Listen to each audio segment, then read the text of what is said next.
আজকে এসেছি এমন একটি জায়গায়, আপনাদের এমন একটা জিনিস দেখাবো, সেটা সাম্প্রতিক ছড়িয়ে পড়েছে। তো আজকের ভিডিওটা অত্যন্ত গুরুত্বপূর্ণ, সহকারে দেখবেন, আমাদের সঙ্গেই থাকবেন। ডাক্তার সাহেব, যে আমি যে বর্তমানে গরুটির রোগটা দেখতে পাচ্ছি, এটা বর্তমানে গরুর এই রোগটার নাম কি এবং কিভাবে ছড়াচ্ছে, এর প্রতিকার কিংবা লক্ষণ সমূহ আমি আপনার কাছ থেকে শুনতে চাচ্ছি।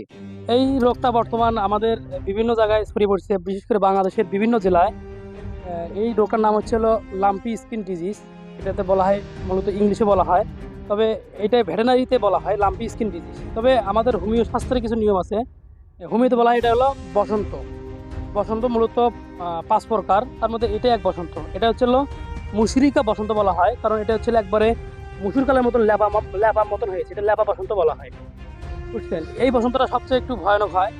মনে করেন যে এই বসন্তটা যদি এত পরিমাণে যদি শরীরে বের হয় যে এটা আমাদের মনে করেন যে এই পশু পাখির এটা খুব ক্ষতি করে এবং কি প্রাণঘাতী বন্ধ হতে পারে। ইনশাল্লাহ মোটামুটি এই গরুটা এখন আশাবাদী যে ইনশাল্লাহ টিকে যাবে আল্লাহ রহমত, কারণ এর গুটিগুলো অলরেডি ফেটে গেছে এবং এর ময়লা বের হয়ে গেছে এবং কিছু কিছু গুটিকা আছে।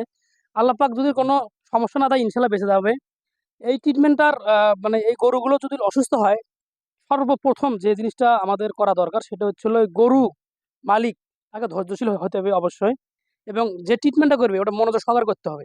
এবং গরুকে ছোট বাচ্চার মতন, মানে মানুষের যে বাচ্চার মতন এইরকম আদর যত্ন করতে হবে। অত বেশি ওর উপর প্রেশার ফেলানো যাবে না। ও কি চাচ্ছে সেই অনুযায়ী ওর পেছনে সবসময় লাগিয়ে থাকা লাগবে। আর মূল কথা হচ্ছিল যে ট্রিটমেন্টগুলো রয়েছে সেটা হচ্ছিল ভেটেরিনারি ট্রিটমেন্ট রয়েছে, এখানে বিভিন্ন ইঞ্জেকশন দেওয়া হয় জ্বরের, তারপরে অ্যান্টিবায়োটিক বিভিন্ন কিছু দেওয়া হয়।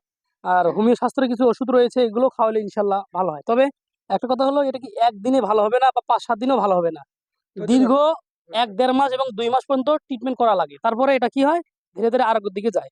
তবে 8-10 দিনের মধ্যে সবচেয়ে সিরিয়াস হয় এবং কি খাওয়া দাওয়া বন্ধ করে, পা ফুলে যায়। এর মধ্যে মনে করেন যে গরুর মালিকেরা হতাশ হয়ে যায় যে আমার গরুটা কি হলো। সেই জন্য বলতেছি যে মনে করেন যে ধৈর্য ধারণ করুন। আর 7-8 দিন, 8-9 দিন যদি গরু নাও খায় তারপরে ইনশাল্লাহ বেঁচে থাকবে আল্লাহ রহমত। তারপরে এর মুখে যদি লালা ছোটে তাহলে মুখে ঘা হয়, বিশেষ করে মুখে যদি ঘা হয় আর নিঃশ্বাস নিতে যদি একটু কষ্ট হয় তাহলে মনে করবেন যে গরু এখন সিরিয়াস অবস্থায় রয়েছে। আল্লাহর রহমতে এই গরুটা অনেক ভালো রয়েছে। আর ট্রিটমেন্টটা পর্যাপ্ত পরিমাণ করতে হবে, বেশি দৌড়াদৌড়ি করা যাবে না। এ ট্রিটমেন্ট ও ট্রিটমেন্ট এগুলো না নিয়ে এক পর্যায়ে একভাবে ট্রিটমেন্টটা নিয়ে ইনশাল্লাহ এ রোগ থেকে মুক্তি পাবে। আর এ রোগ হওয়ার বিভিন্ন কারণ রয়েছে, সেটা হচ্ছে হলো আমার জানা মতে মনে হচ্ছে যে যেখানে আবদ্ধ, যেখানে অন্ধকার বেশি, বাতাস কম ঢোকে, আলো বাতাস কম পায়, হ্যাঁ, যেখানে তাপমাত্রা মাঝে মাঝে বেশি হয় এই জায়গাতে এই রোগগুলো বেশি ছড়াচ্ছে মনে হচ্ছে। আর এই রোগ হওয়ার ফলে গরুর প্রথম যখন শরীরে যখন এগুলো হামাচির মতন বের হয় বোঝা যায় না, তখন কিন্তু একটা জিনিস সিমটম দেখা যায়, সেটা হচ্ছে জ্বর। পর্যাপ্ত পরিমাণ জ্বর থেকে খায় না, এরপরে কি হয় কোনো গরুর পা ফুলে যায় বা 2-1টা শরীরের মধ্যে গুটি হয়।